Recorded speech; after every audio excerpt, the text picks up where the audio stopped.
Show me your friends and I'll show you your future.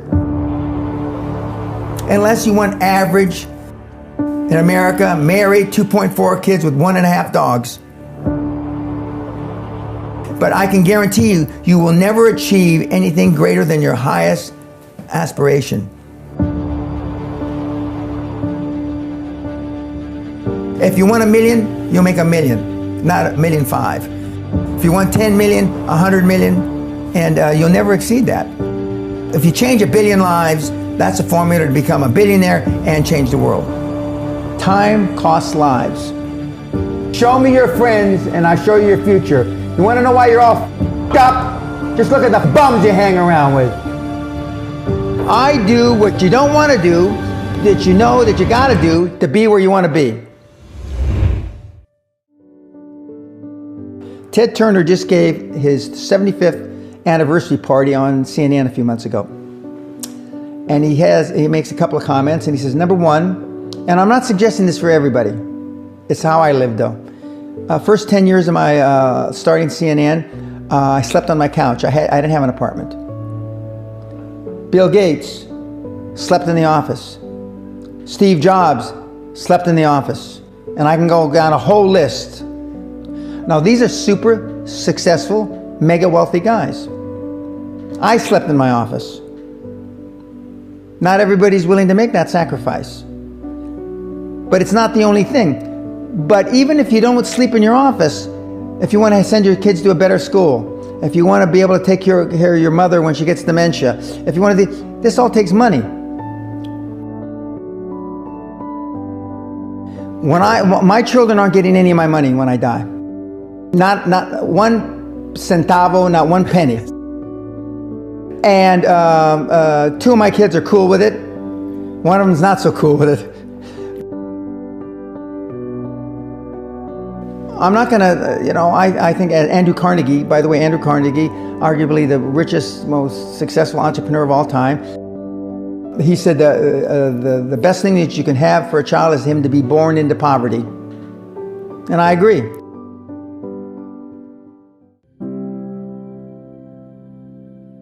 Lack of self-esteem, lack of self-worth.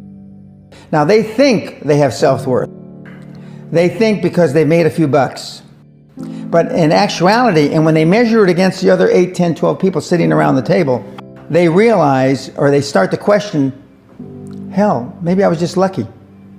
Now, all of us, when you're only a one-trick guy or gal, think, was I lucky? Now, I've done it so many times, I know I wasn't lucky. I might have been lucky the first time, but I haven't been lucky the 15, 20, 40, 50, I know that. Okay. But maybe I was lucky the first time. But my life changed when I was pretty much a haphazard kid, got in a lot of trouble, got arrested 4 or 5 times, thrown in jail, and this was with my dad as a cop. But then I volunteered for the draft in 1966 at the height of the Vietnam War, and I went to OCS, and that changed my life because it was the really first real high performance thing that I could measure myself against with other people. 2/3 of all Fortune 500 CEOs have one thing in common: military background. Really? 2/3 of those 2/3 have something else: martial arts. What do you learn in martial arts, Brian? Discipline, focus. A lot of people don't believe they deserve to be there. I convince them, and we have these drills, why you belong there. A lot of people that come there, with money, that have made money, think they made it by accident. Right. I just had one of my superstars who's made $100 million tell me in the last week, I'm not sure I'm going to have another lucky accident. And I said, you did it. I mean, you tried a lot of things. I believe Thomas Edison, I wouldn't have done it 10,000 times. Okay. I would have hired an engineer from MIT to do it. But I mean, I've tried a lot of things. Nobody's failed at more things than I have. And the first 100 million are successes, but I could write a book about failures that it'd be, because I've tried a lot of different things. Because failure is just testing. And one of the reasons I've been so successful in generating this equity and value in my kids, and I call you all kids, is because I convince them that making a mistake is okay. Your parents probably told you, you can be anything you want. But you can't. That's horse. You can't.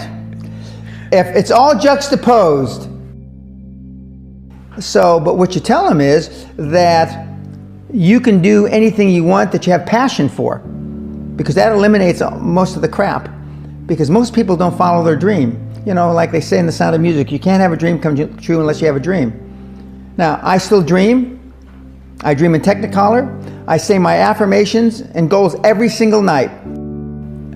It's bloody hard to be a high-performance person. Perfection equals paralysis. If you left it to engineers, no car would ever come off the assembly line. No car would ever come off the assembly line, and I've been in business with enough engineers, I can attest to that with my hand on my heart. They'd still be trying to make it better. And the internet business is very much the same. The internet kids want to test and test and test, and they want the landing page to be this. Roll it out. The great thing about the internet is your results are instantaneous. If something that I'm overseeing at Concord level, 60,000 feet, doesn't work in 2 days, forget about it, move on. And today at our meeting, now the young kids are, we ran it 3 days, sir, and we closed it down. And they are thinking I'm going to ask why. I said, no, that's fine, next. Because without them making mistakes and without them being allowed to make the decision, they never get any better. And in 95% of the time, I know probably better than they do. We're never going to be able to know everything or have them know everything unless they make some mistakes and get comfortable with making mistakes. What gets measured gets accomplished. Without measurement, you're just fooling yourself. Before I had any money, I used to go to the Rolls-Royce dealers and sit in the cars and smell the leather, touch the leather, okay? I went to $1 million houses, and my wife and I would walk through the house, and they'd say, when are your parents getting here, kids? No, we are the buyers. Practice within when you're without. Practice being successful. How many people listening to this today practice being successful today? Through affirmations, through going to the Rolls-Royce dealer, maybe Lamborghini, maybe something else. Right. In my particular case, it was Rolls-Royce. And within a year of me going to the Rolls-Royce dealer, I had a Rolls, okay? Within 19 months of me dreaming and adding it to my goals, a castle on an island, I own Guthrie Castle. 19 months. Okay. Go to stores you can't afford. Go hire lawyers you can't afford. Lawyers will meet with anybody. Accountants will meet with anybody. Go to the big four accountants with a business idea. The first couple meetings are for free. Jettison probably a lot of the people you'll hang around with. If you have poor public speaking skills, join Toastmasters. Do these. If you went to a good school and you're not successful, go to the alumni deals. Okay?